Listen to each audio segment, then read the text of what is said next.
Informasi lainnya Tribuners, kasus pencemaran nama baik berakhir damai. Mama Dalen maafkan konten kreator Lilis RL. Kasus dugaan pencemaran nama baik yang melibatkan konten kreator Facebook Liliana alias Lilis RL berakhir damai melalui mekanisme restoratif justice pada 21 April 2026.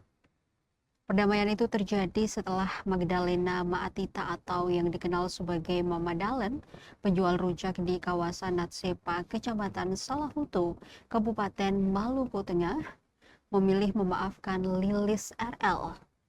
Kuasa hukum Mama Dalen, Nimrod Soplanit, menjelaskan proses damai dilakukan dengan melibatkan kedua belah pihak bersama tim kuasa hukum masing-masing, termasuk keluarga Mama Dalen.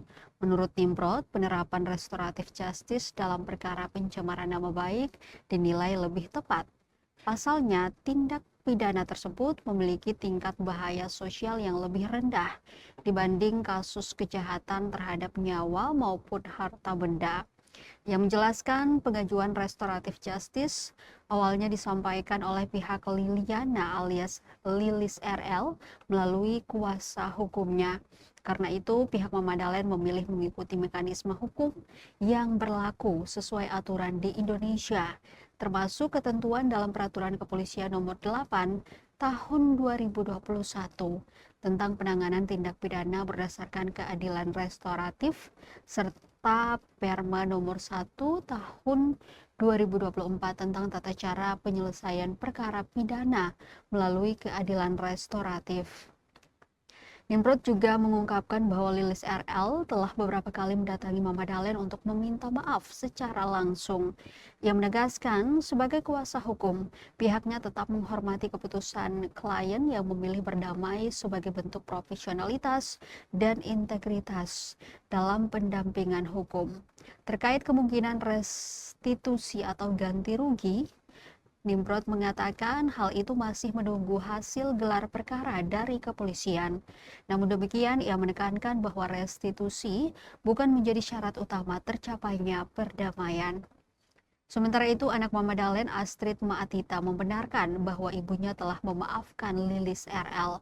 Diketahui kasus ini sebelumnya memang sempat menjadi perhatian publik setelah Mama Dalen melaporkan dugaan pencemaran nama baik ke Polda Maluku.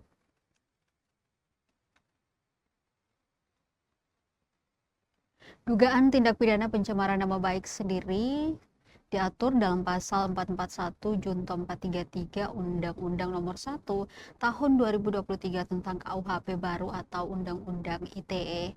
Kasus ini Tribuners bermula ketika Magdalena Maatita, penjual rujak di kawasan wisata Natsepa, merasa nama baiknya dicemarkan melalui sejumlah konten media sosial. Kuasa hukum sebelumnya menyebut dugaan pencemaran nama baik tidak hanya berasal dari satu unggahan, tetapi juga tersebar di berbagai konten serta kolom komentar media sosial. Nama Liliana atau yang dikenal sebagai Lilis RL terseret dalam perkara tersebut. Ia dikenal sebagai konten kreator Facebook sekaligus penyanyi lagu Uang Merah-Merah.